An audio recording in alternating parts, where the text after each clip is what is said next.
మీరెంత ప్రార్థన చేసినా కొన్నిసార్లు మీకు దర్శనం కూడా రాదు, కల కూడా రాదు.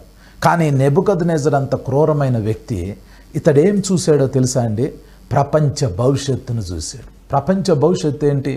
అదేంటో అర్థం కావాలి అని అంటే, ఈ క్రూరమైన ఈ నెబుకద్నెజర్ అనే రాజు అన్ని దేశాలని తన అందుబాటులో ఉన్న తన రాజ్యంని విస్తరించుకోవటానికి అన్ని దేశాల మీద యుద్ధం చేసి జయించుకుంటా వచ్చి ఒకరోజు అంతా జయించిన తర్వాత తన అంతఃపురంలో కూర్చుని తను భోంచేసిన తర్వాత పడుకునే ముందు తన హృదయంలో ఒక ఆలోచన వచ్చింది. ఆలోచన ఏంటి అనంటే, నేను ప్రపంచం మొత్తాన్ని జయించేసేసాను, నాకు అందుబాటులో ఉన్న రాజ్యాలన్నిటినీ నేను కబ్జా చేశాను, ఇక నేను జయించాల్సింది ఏముంది, అంతా నా సొత్తు అయిపోయింది, నేను చనిపోతా కదా, నేను చనిపోయిన తర్వాత నా తర్వాత ఈ రాజ్యాలన్నీ ఏమవుతాయి, నా తర్వాత ఈ ప్రపంచం ఏమైపోతుంది, నా రాజ్యం తర్వాత ఎవరు రాబోతున్నారు, ఇలాంటి ఆలోచనలతో అతడు అలా ఆలోచిస్తా నిద్రపోయాడు. ఇది ఎప్పుడు జరిగింది? ఇప్పటికీ 2600 సంవత్సరాల క్రితం ఈ విషయం జరిగింది. అలా ఆలోచిస్తా అలా నిద్రలోకి వెళ్ళిపోయిన తర్వాత ఆయనకు ఒక కళ వచ్చింది. ఆ కళలో ఆయనకి ఏం కనబడిందంటే, ఒక ఎత్తైన విగ్రహం కనబడింది. ఆ విగ్రహానికి తలేమో బంగారు శిరస్సు, చేతులు ఛాతీ ఏమో సిల్వర్ వెండి, కడుపు ఉదరం అదేమో ఇత్తడి, మోకాళ్ళ నుంచి కిందకి ఆ విగ్రహానికి ఐరన్ ఇనుముతో ఉంది, పాదాలు వేళ్ళు ఇనుము మట్టితో కలిసి ఉంది. ఇది ఆ ఎత్తైన విగ్రహం. ఇప్పుడు ఆకాశంలో నుంచి ఒక చిన్న రాయి, చేతి సహాయం లేకుండా ఇతడు ఆ కళ చూస్తూ ఉండినప్పుడే ఆ కళలో ఒక రాయి వచ్చి ఆ విగ్రహం పాదాలను కొట్టింది. అప్పుడు ఆ విగ్రహము తునకలైపోయింది, అంటే పౌడర్ అయిపోయింది. అది పౌడర్ అయిపోయి ఆ పౌడరు మొత్తం గాలికి కొట్టుకుపోయింది. అప్పుడు ఆ చిన్న రాయి అతడు చూస్తూ ఉండగానే పెద్ద కొండ అంత అయిపోయింది. అతడు ఆ కళ చూసిన వెంటనే మేల్కొన్నాడు. ఇక ఆయనకి నిద్ర పట్ల. అరే ఇదేంట్రా, ఇంత ఎత్తైన విగ్రహం ఏంటి, రాయి వచ్చి కొట్టడం ఏంటి, అది బూడిదైపోయినట్టు పౌడర్ అయిపోవటం ఏంటి, ఆ రాయి పెరిగి పెద్దదవటం ఏంటి, నాకేదో ఆందోళనగా ఉంది అని చెప్పి అప్పుడు అందరిని పిలిచి శకునగాళ్ళని, తర్వాత మెజీషియన్స్ని, ఆస్ట్రాలజర్స్ని అందరినీ పిలిచి అడుగుతాడు, అసలు ఇది అర్థం ఏంటి అని. వాళ్ళెవరు చెప్పలేరు. అప్పుడు దానియేలు వచ్చి ఆ కళకు అర్థం చెప్తాడు. ఆ కళలో అర్థం దానియేలు చెప్తాడు, నెబుకద్నెజర్ రాజా, ఆ ఎత్తైన విగ్రహం ఉందో చూడండి, ఆ ఎత్తైన విగ్రహం యొక్క తల గోల్డ్, బంగారంతో చేయబడింది. ఆ రాజు నువ్వే. నిన్ను దేవుడు నీకు తెలియకుండానే వాడుకుంటున్నాడు. నిన్ను దేవుడు ఆశీర్వదించాడు. నువ్వు ఈ రాజ్యాలన్నిటికీ నువ్వు స్టార్టింగ్గా తలగా ఉన్నావు, నువ్వు హెడ్గా ఉన్నావు, నువ్వు శిరస్సుగా ఉన్నావు, నువ్వు ఒక గోల్డెన్ కింగ్ లాంటివి. దేవుడు నిన్ను ఆశీర్వదించాడు. నువ్వు అనుకుంటున్నావు నీ తర్వాత ఏమైద్ది అని నువ్వు అనుకుంటున్నావు. ఆ విషయాన్ని కూడా దేవుడు నీకు కళ ద్వారా బయలుపరిచాడు. నీ తర్వాత, నువ్వు చనిపోయిన తర్వాత, నీ తరం అయిపోయిన తర్వాత, నీ డైనాసిటీ తర్వాత ఇంకొక రాజ్యం రాబోతుంది. అది వెండిలాగా ఉండబోతుంది. ఆ రాజ్యము మాదియా పారసీక రాజ్యం. మాదియా పారసీక అంటే ఇప్పుడు ప్రజెంట్ డే ఇరాన్ దేశం.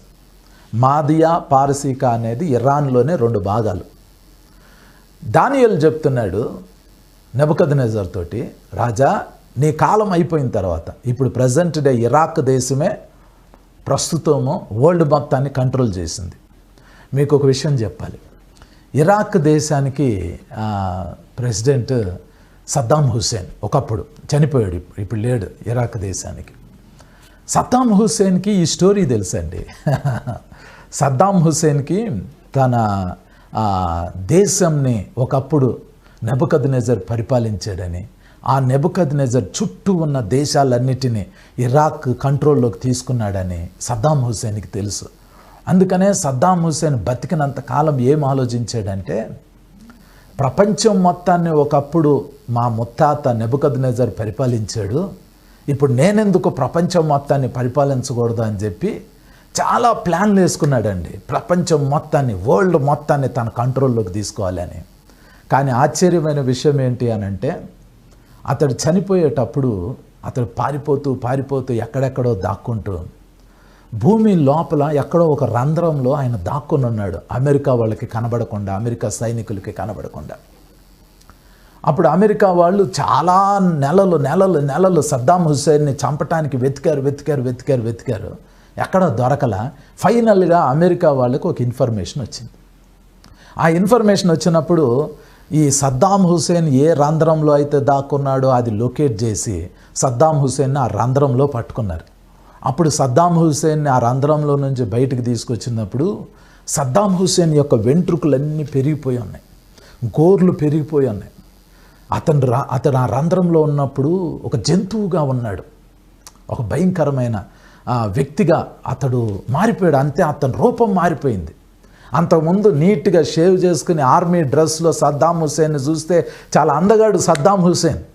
కానీ ఆ రంధ్రంలో నుంచి అతను బయటకు తీస్తుంటే, మీకు యూట్యూబ్లో ఇంటర్నెట్లో పిక్చర్స్ దొరుకుతాయి చూడండి, అతను బయటకు తీస్తుంటే అతను వెంట్రుకలన్నీ పెరిగిపోయి, గోర్లు పెరిగిపోయి, అతడు ఒక భయంకరమైన రూపంలో ఉన్నాడు. భయంకరమైన అంటే దయనీయ స్థితిలో ఉన్నాడు. ఈ సద్దాం హుస్సేన్ తెలుసుకోవాల్సింది ఏంటంటే, అతనికి జరిగినట్టే నెబుకద్నెజర్కి కూడా జరిగింది. నెబుకద్నెజర్కి ఎందుకు జరిగింది? నెబుకద్నెజర్ గోల్డ్ హెడ్ అని చెప్పాను కదా, బంగారు శిరస్సు అని చెప్పాను కదా. నెబుకద్నెజర్కి తెలియని విషయాన్ని దేవుడు అతనికి దానియేలు ద్వారా తెలియజేశాడు. దానియేలు ఏం చెప్పాడంటే, నిన్ను దేవుడు ఆశీర్వదించాడు, నీ అంతటి నువ్వు ఈ పొజిషన్కి రాలేదు, దేవుడు నిన్ను ఈ పొజిషన్కి తీసుకొచ్చాడు. నువ్వు విగ్రహారాధికుడు అయినా, దేవుణ్ణి తెలుసుకోకపోయినా, క్రూరుడు అయినా, మనుషుల్ని చంపినా, రాజ్యాల్ని జయించిన ఎలాంటోడు అయినా దేవుడు నిన్ను ఈ పొజిషన్కి తీసుకొచ్చాడు. ఇప్పుడు నువ్వు దేవుడు నీతో మాట్లాడుతున్నాడు, నీకు దేవుడు కళల ద్వారా, దర్శనాల ద్వారా మాట్లాడుతున్నాడు, కాబట్టి నువ్వు మారు మనసు పొందు అని చెప్పాడు దానియేలు నెబుకద్నెజర్కి. కానీ నెబుకద్నెజర్కి గర్వం తగ్గల. అతడు ఒకరోజు తన రాజ్యంలో నడుచుకుంటూ వెళ్తా ఆ రాజ్యం యొక్క మహిమని, ఆ కన్స్ట్రక్షన్స్ని, ఆ ఇన్ఫ్రాస్ట్రక్చర్ని, ఆ రాజ్యాన్ని మొత్తాన్ని చూసుకుని తన హృదయంలో ఏమనుకుంటాడంటే, అసలు దేవుడు కాదు, నేనే ఇదంతా చేశాను, నేనే ఇదంతా సంపాదించాను, నా బలం, నా మహిమ అని అనుకుంటాడు. అప్పుడు దేవుడు అతన్ని శిక్షిస్తాడు. శిక్షించినప్పుడు ఏమవుతుంది అని అంటే, ఈ నెబుకద్నెజరుకి సడన్గా మెంటలెక్కిద్ది, పిచ్చెక్కిద్ది. ఆ థాట్ వచ్చిన వెంటనే నెబుకద్నెజరు పిచ్చోడవుతాడు. పిచ్చోడయ్యి రాజవస్త్రంలో ఉన్న నెబుకద్నెజరు పిచ్చిగా చేయటం స్టార్ట్ చేస్తాడు. పక్కనున్న వాళ్ళ మీద కరవటం, గిచ్చటం, కోతిలాగా మీద పడటం మనుషుల మీద. అప్పుడు ఆ రాజ్యంలో ఉన్న వాళ్ళందరికీ అర్థమైపోతుంది ఈయనకి మెంటలెక్కింది. ఆ రోజుల్లో మెంటల్ హాస్పిటల్ లేదు, ఆ రోజుల్లో అతనికి ట్రీట్మెంట్ లేదు. వెంటనే రాజ్యంలో వాళ్ళు ఈయన్ని మనం మనుషుల మధ్య ఉంటే మనుషుల్ని కొరుకుతున్నాడు, గిచ్చుతున్నాడు, మీద పడుతున్నాడు, కోతిలాగా జంతువులాగా బిహేవ్ చేస్తున్నాడని మెల్లిగా అతన్ని తరిమేశారు. అప్పుడు నెబుకద్నెజరు అలా అరణ్యంలోకి వెళ్ళిపోతాడు. అరణ్యంలోకి వెళ్ళిపోయి అరణ్యంలోనే ఉండిపోయాడు. ఇంకా అప్పుడు ఆ అరణ్యంలో వర్షం పడింది, మంచు పడింది, ఎండొచ్చింది, అటన్నిటికీ తడుస్తున్నాడు, వణుకుతున్నాడు, ఎండుతున్నాడు. అతనికి మైండ్ లేదు అసలు. కనబడిన ఆకులు తింటున్నాడు, జంతువులాగా బిహేవ్ చేస్తున్నాడు. అప్పుడు గోర్లు పెరిగినాయి, తన వెంట్రుకలు పెరిగిపోయినాయి, ఒక జంతువులాగా నెబుకద్నెజర్ మారిపోయాడు. 7 సంవత్సరాలు అలా అరణ్యంలో ఉండిపోయాడు.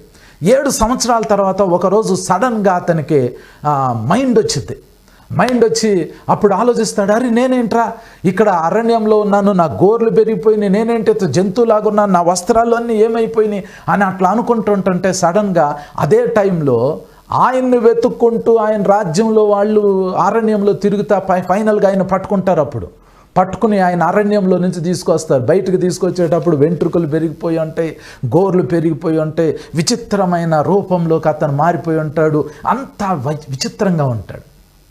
ఆ నెబుకద్నెజర్ని రాజ్యంలోకి తీసుకొచ్చి కటింగ్ చేసి అతనికి గోర్లు కట్ చేసి స్నానం చేపించి షేవింగ్ చేసి నీట్గా రెడీ చేసి రాజవస్త్రాలతో కూర్చోబెడితే అప్పుడు ఒక పెన్ను పేపర్ తీసుకుని నెబుకద్నెజరు ఒక లెటర్ రాస్తాడండి.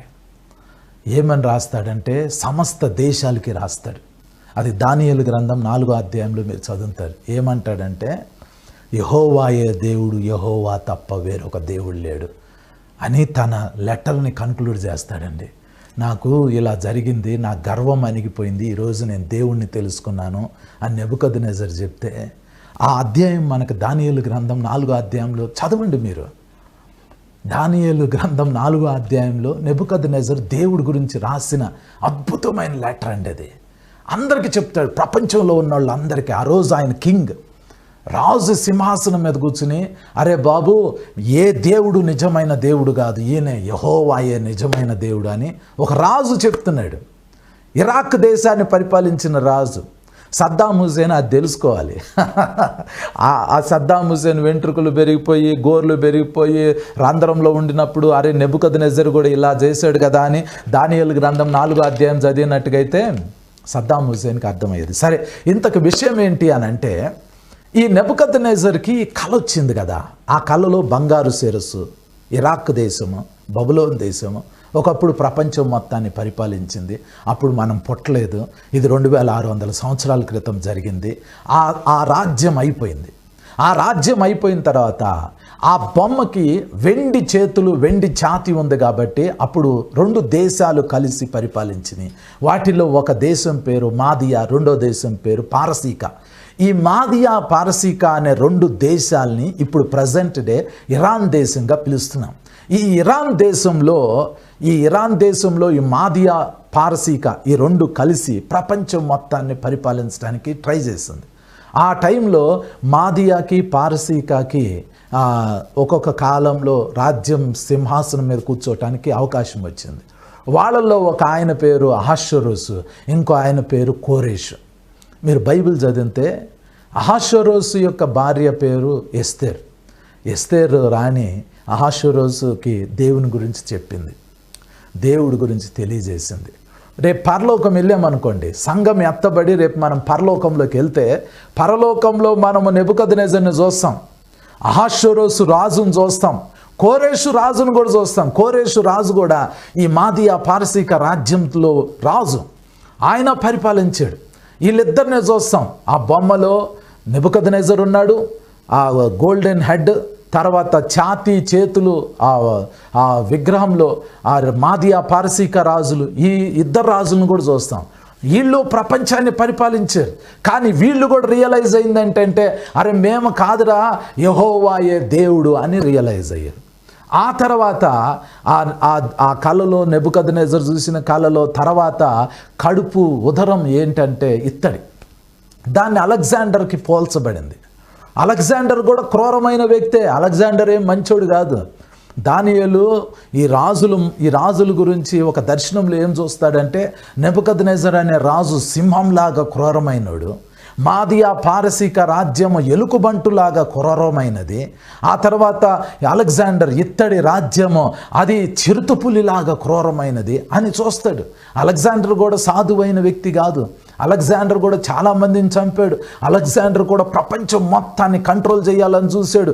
గ్రీసు సామ్రాజ్యం ప్రపంచం మొత్తాన్ని కంట్రోల్ చేయాలని అలెగ్జాండర్ ప్రయత్నం చేశాడు. కానీ అలెగ్జాండర్ ప్రపంచం మొత్తాన్ని జయించుకుంటా వెళ్తున్నప్పుడు యెరూషలేము పట్టణంలోకి వచ్చి యెరూషలేము దేశం మీద, యెరూషలేము దేవాలయం మీద దాడి చేద్దామని అనుకున్న టైంలో దేవుడు ఈ అలెగ్జాండర్కి ఒక కళ ఇస్తాడు. ఆ కళలో అలెగ్జాండర్ ఏం చూస్తాడంటే, యెరూషలేము దేవాలయాన్ని చూస్తాడు, అందులో ఉన్న యాజకుల్ని చూస్తాడు. యాజకులు ఈ అలెగ్జాండర్ యెరూషలేం మీద దండెత్తి దాడి చేయటానికి వచ్చినప్పుడు యెరూషలేం దేవాలయంలో ఉన్న యాజకులు ఈ దానియేలు గ్రంథం తీసుకెళ్ళి అలెగ్జాండర్ మీద చూపించి, అయ్యా నువ్వు మహారాజువి, దేవుడిని నువ్వు ఆడుకుంటున్నాడు, నీ గురించి మా పరిశుద్ధ లేఖనాల్లో ఆల్రెడీ రాయబడి ఉంది అని యాజకులు అలెగ్జాండర్కి సువార్త తెలియజేశారు. అప్పుడు అలెగ్జాండర్ కూడా దేవుడిని నమ్ముకున్నాడు. రేపు మనం పరలోకంలోకి వెళ్తే బుద్ధుడు పరలోకంలో ఉంటాడో లేడో మనకు తెలియదు, కానీ ఎత్తబడిన తర్వాత అలెగ్జాండర్ కూడా పరలోకంలో ఉండటానికి అవకాశం ఉంది. అలెగ్జాండర్ ఈ గ్రంథాన్ని చూసి, అతని గురించి రాయబడిన ప్రవచనాన్ని చూసి, అతను దేవుని ఆలయంలో దేవునికి ప్రార్థన చేసుకుని యెరూషలేము మీద దాడి చేయకుండా అక్కడి నుంచి వెళ్ళిపోయాడు. అక్కడున్న యాజకుల యొక్క బ్లెస్సింగ్ తీసుకొని వెళ్ళిపోయాడు. ఏమో ఎవరికి తెలుసు, అలెగ్జాండర్ పరలోకంలో ఉండటానికి అవకాశం ఉంది. ఆ విగ్రహము నెబుకద్నెజర్ చూసిన ఆ విగ్రహంలో రకరకాల రాజ్యాలు ప్రపంచాన్ని పరిపాలించడం చూసాడు నెబుకద్నెజర్. అలెగ్జాండర్ కింగ్డమ్ అయిపోయిన తర్వాత ఆ విగ్రహం యొక్క మోకాళ్ళ దగ్గర నుంచి కింద వరకే ఆ విగ్రహం యొక్క కాళ్ళు ఇనుముతో ఉన్నాయి. దాన్ని రోమా సామ్రాజ్యంతో పోల్చబడింది. యేసు ప్రభు పుట్టిన టయానికి, యేసు ప్రభు సిలువ వేయబడిన కాలానికి రోమా సామ్రాజ్యం పరిపాలనలో ఉంది. పౌలు సువార్త ప్రకటించుకుంటా ఆ ప్రాంతం అంతా సువార్త యాత్ర చేసుకుంటా ఫైనల్గా అతడు ఆ దినాల్లో ప్రపంచ చక్రవర్తిగా రోమా చక్రవర్తి ఉండినప్పుడు పౌలు ఆ రోమా చక్రవర్తి ఎదుట నిలబడినప్పుడు పౌలు రోమా చక్రవర్తికి కూడా సువార్త అందించాడు. ఆ రోమా చక్రవర్తి రక్షణ పొందాడో లేదో తెలియదు, కానీ ప్రపంచం మొత్తాన్ని రోమ్ సామ్రాజ్యం పరిపాలించేటప్పుడు రోమా చక్రవర్తులకు కూడా సువార్త అందించబడింది. వాళ్ళు ప్రభువు నమ్ముకున్నారో లేదో తెలియదు, కానీ సువార్త అయితే అందించబడింది. ఇక్కడ మెయిన్ కాన్సెప్ట్ ఏంటి అనంటే, ఒకప్పుడు ప్రపంచాన్ని నెబుకద్నెజర్ పరిపాలించాడు. ఇరాక్ దేశం పరిపాలించింది. తర్వాత మాదియా పారసీక అంటే ఇరాన్ దేశం పరిపాలించింది. తర్వాత అలెగ్జాండర్ అంటే గ్రీక్ సామ్రాజ్యం పరిపాలించింది. తర్వాత రోమ్ సామ్రాజ్యం ప్రపంచాన్ని పరిపాలించింది. ఇప్పుడు ఆ సామ్రాజ్యాలన్నీ పడిపోయినాయి. ఇప్పుడు నెబుకద్నెజర్ చూసిన ఆ విగ్రహంలో, ఆ ఎత్తైన విగ్రహంలో అన్ని రాజ్యాలు అయిపోయినాయి. ఇక మిగిలిపోయిందే ఆ విగ్రహం యొక్క పాదాలు. ఆ పాదాలకి 10 వేళ్ళు ఉన్నాయి. ఆ 10 వేళ్ళు, ఆ పాదాలు ఇనుము మట్టితో తయారు చేయబడి ఉన్నాయి. ఇప్పుడు ఆ ఇనుము మట్టితో చేయబడిన రాజ్యము రాబోతుంది. ఆ పాదాలకి 10 వేళ్ళు ఉన్నాయి కాబట్టి 10 దేశాలు కలిసి ఈ ప్రపంచాన్ని మొత్తాన్ని పరిపాలించడానికి లెగవబోతున్నాయి. ఆ రాజుల కాలంలో పరలోకమందున్న దేవుడు ఈ భూమి మీద ఒక రాజ్యాన్ని స్థాపించబోతున్నాడు.